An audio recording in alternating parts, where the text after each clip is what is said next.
So, fine students, the last topic that we discussed was definite integration. उसके पहले हमने क्या पढ़ा था? Indefinite. आज हमने जो equations of motion already derive कर लिया, उसको और एक बार derive करेंगे, but using the concepts of differentiation and integration. Calculus use करके करेंगे इसको, ठीक है? अच्छा, पहले जो setup है उसको समझ लेते हैं. Setup क्या है? कि let us imagine कि there is an object. Let us imagine there is an object यहाँ पर रखा हुआ है और वो ऑब्जेक्ट इस लाइन के अलॉन्ग ट्रैवल करेगा. It will travel along this direction. सुन रहे हो सब लोग? अभी this is time t equal to 0 और इसका इनिशियल वेलोसिटी, इसका इनिशियल वेलोसिटी हमने क्या लिख के रखा है? u. एंड लेट अस से it is moving with A acceleration a and this acceleration is what? Constant.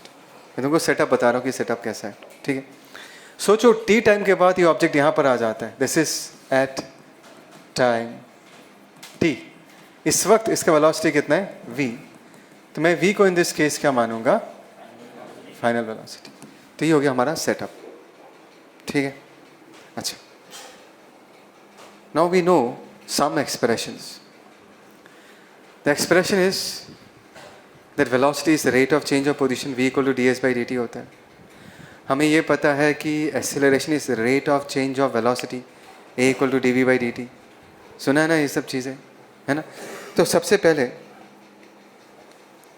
we know कि acceleration तुम्हें बताता है how fast velocity is changing with respect to time. Agree करोगे? ओके. सो ध्यान रखना यहाँ पर a क्या है? This a is basically a constant. मानते हैं इस बात को, है ना? सो अगर हम क्रॉस मल्टीप्लाई करें तो dv एक तरफ आ जाएगा, a इंटू dt दूसरी तरफ आ जाएगा. Is that clear? कोई दिक्कत किसी को? Now let us put integration on both the sides.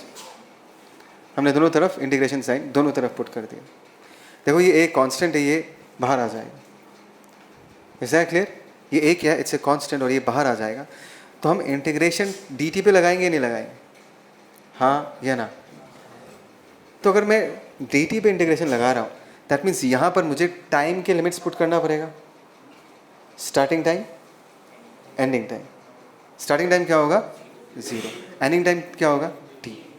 और मैंने कहा था कि अगर ये dv है, वेलोसिटी है, चेंज इन वेलोसिटी है, तो मुझे यहाँ पर वेलोसिटी के लिमिट्स को पुट करना पड़ेगा. तो जब टाइम 0 था उस वक्त वेलोसिटी कितना था? नहीं तो क्या लिख कर रखा है? इनिशियल वेलोसिटी यू लिख कर रखा है मैंने. और जब टाइम t है वहाँ पर उसका वेलोसिटी कितना है? v. एग्री करते हो? सबको आया समझ में? अच्छा, अभी देखो, अगर मैं इंटीग्रेशन ऑफ dv करता, what is integration of dv? v.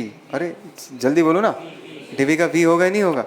So dv का अगर v है, सो दिस इज मैंने v लिख दिया. लिमिट्स हम लोग क्या पुट कर देंगे? u से लेके v तक. एक हमने बाहर रख दिया. What is integration of dt? t. Limits put करेंगे 0 से लेके कहाँ तक? t तक. दिखाई दे रहा है सबको? तो यहाँ पर अगर हम वैल्यू पुट करेंगे तो कैसे पुट करेंगे इन दिस केस? बोलो. अगर वैल्यूज पुट करेंगे तो क्या होगा? v के जगह v पुट करेंगे, हाँ या ना? v minus u that is equal to a. तो कांस्टेंट है. यहाँ पर हम क्या पुट करेंगे? t माइनस फिर 0 पुट करेंगे. तो क्या आया? v minus u is equal to what? at. तो v के जगह हमें क्या मिल गया? u plus at. तो ये हमारा पहला इक्वेशन ऑफ मोशन है, v equal to u plus at. समझ में आया? कोई दिक्कत? बहुत ही सिंपल है, इट्स वेरी वेरी सिंपल. ठीक, अभी हम दूसरे इक्वेशन को डिराइव करेंगे. कैसे? Let's see that.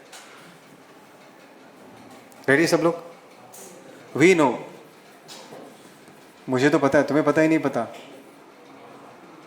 कि velocity is rate of change of position. ये तो पता होना चाहिए कि velocity is equal to ds by dt. हाँ या ना? फिर से क्रॉस मल्टीप्लाई करो. क्रॉस मल्टीप्लाई करते यहाँ पर क्या आएगा? ds. यहाँ पर क्या आएगा? v into dt. दोनों तरफ इंटीग्रेशन लगा दो. टाइम 0 से लेके t तक. जब स्टार्टिंग था 0 टाइम में तो डिस्प्लेसमेंट क्या होगा? t टाइम के बाद डिस्प्लेसमेंट हमने s लिख दिया. स्टे विथ मी पीपल, हाँ। सो इसमें अगर मैं इंटीग्रेशन ऑफ डी एस करूँगा तो क्या आएगा, एस, लिमिट्स 0 से लेके एस तक। बट जनता, क्या मैं v को इंटीग्रेशन के बाहर लेके जा सकता? कभी नहीं लेके जा सकते, बिकॉज v बदलता है टाइम के साथ। हमने just now v equal to u plus 80 लिखा है, तो क्या वेलोसिटी टाइम का फंक्शन है? सादिक हाँ या ना, कुछ तो बोल। v इक्वल टू क्या था, u प्लस 80 है या नहीं है? वो टाइम पे डिपेंड कर रहा है, वो कांस्टेंट नहीं है। तो यहाँ पर हमें v की जगह क्या लिखना पड़ेगा, u plus 80 into d T, limits 0 से t। सम रूल यूज़ करेंगे, तो सम रूल अगर यूज़ करेंगे, अच्छा बिफोर दैट इसका क्या आएगा, s माइनस 0, है ना। सम रूल अगर यूज़ करेंगे तो क्या आएगा, integration of u into d T. You तो कांस्टेंट है, u को बाहर रख दिया तो इंटीग्रेशन ऑफ क्या आ जाएगा, डी टी 0 से लेके t तक। फिर integration of a t D T, a constant है, बाहर रख देंगे, so plus a integration of t into d T 0 से लेके कहाँ तक, t तक, हाँ या ना। सो अभी देखो यहाँ पर s आ गया, that is equal to u है, what is integration of d t, t, limits 0 से लेके t तक, plus a integration of t into d t, t square by 2, यहाँ नहीं लेके मैं बाहर लेके चला जाता हूँ एक बार में, चलेगा ना। और इसका लिमिट्स हम लोग क्या लिख सकते हैं, 0 से लेके t तक। बोलो समझ में आ रहा है नहीं आ रहा, क्या तुम्हें कुछ दिख रहा है, क्या दिख रहा है, सेकेंड इक्वेशन ऑफ मोशन। ध्यान से देखो, अगर मैं वैल्यू पुट करूँगा तो क्या आएगा, u t minus 0 plus half a, t की जगह t पुट कर दूंगा, क्या आ जाएगा, टी स्क्वायर माइनस 0। तो यहाँ पर s का वैल्यू हमें क्या मिल रहा है, u t plus half a t square.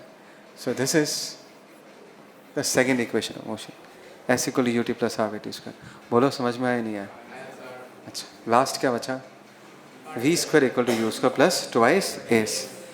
ये बहुत इंटरेस्टिंग है, कोई डाउट, कोई डाउट, ठीक है। लास्ट वाला हम किसको डिराइव करेंगे, v square equal to u square plus twice s. चलो पॉज कर दो, ठीक है। अब ये वाला बहुत इंटरेस्टिंग है, मेघांको सब लोग यहाँ देखो, दिस इज वेरी इंटरेस्टिंग, ध्यान से सुनना। हमें ये पता है कि acceleration d we by D t होता है। अभी मैं इसी एक्सप्रेशन को थोड़ा सा बदल के लिखूंगा, रनक ध्यान से देखना। क्या मैं ए को d s by D t into d we by d s, क्या मैं ऐसा लिख सकता हूँ? क्यों लिख सकता हूँ, कैसे पता है सही है? डी एस क्या हो जाएगा, कैंसिल आउट, तो सेम चीज़ आ जाएगा, डी एस कैंसिल आउट होगा, D we by D T आ जाएगा। कोई दिक्कत, कोई प्रॉब्लम किसी को? ठीक है। क्या तुम इसको पहचानते हो, is it not rate of change of position, कि इसके जगह मैं v लिख सकता हूँ? अच्छा, सो नेक्स्ट स्टेप में क्या मैं a equal to v d we by d s लिख सकता हूँ? ए लेकिन कांस्टेंट है, याद रखना। अब अगर हम क्रॉस मल्टीप्लाई करेंगे तो इधर आएगा वी डी पी, इधर क्या आएगा, a इंटू डी एस। अभी दोनों तरफ इंटीग्रेशन लगा देते। इनिशियली डिस्प्लेसमेंट कितना था, उस वक्त वेलोसिटी कितना था, u। फाइनली जब डिस्प्लेसमेंट s हुआ तब वेलोसिटी हमने क्या मान लिया, v। तुम लोग हो ना मेरे साथ? अभी नेक्स्ट स्टेप में what is integration of v into d v, v square by 2, limits क्या होगा, u से लेके v तक। ध्यान देना, a कांस्टेंट है, a को बाहर रख दिया। What is integration of D S, s, limits 0 से लेके कहाँ तक पुट करेंगे, s तक पुट करेंगे। ओके है। सो नेक्स्ट स्टेप में बाई 2 तो वैसे रख दिया मैंने, ठीक है। v की जगह जब v पुट किया तो क्या आया, बोलो, v स्क्वायर माइनस v की जगह u पुट कर दिया तो क्या आ गया, u स्क्वायर। और यहाँ पर a s माइनस 0, है ना। तो हमें फाइनली क्या मिल रहा है, v square minus u square equal to what, 2as। या नेक्स्ट स्टेप में हम इसको लिख सकते हैं v square equal to what, u square plus twice as। तो ये हमारा तीसरा इक्वेशन है। सबको आ रहा है समझ में? लेकिन सबसे इंपॉर्टेंट बात क्या बता, ये वाला चीज़, ये वाला, ये कि हम एक्सीलरेशन को दो तरीके से लिख सकते हैं। ये पास में एक अच्छे से यहाँ पर नोट लिख कर रखना कि ए को हम क्या लिख सकते हैं, d we by D t, या मैं इसको v d we by ds भी लिख सकता हूँ। ये लेकिन बहुत इंपॉर्टेंट है, ये सबको याद होता है, लेकिन बहुत सारे क्वेश्चंस में हमें ये यूज़ करना पड़ता है। मैं जब क्वेश्चंस कराऊंगा तब तुमको दिखाऊंगा। अभी के लिए इसको याद करके रखना कि a को हम v dv बाई ds करके भी लिख सकते हैं। सबका आया समझ में? पक्का?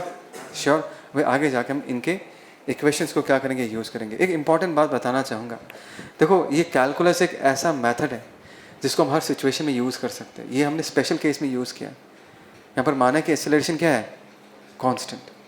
अगर एक्सेलरेशन कांस्टेंट नहीं भी होता तब भी हम ये मेथड्स यूज़ कर पाएंगे, इक्वेशंस यूज़ नहीं कर पाएंगे। लेकिन जो हमने v को ds बाई dt लिखा, जो हमने a को dv बाई dt लिखा, जो हमने a को v dv बाई ds लिखा, ये सब चीज़ें हम लोग लिख पाएंगे।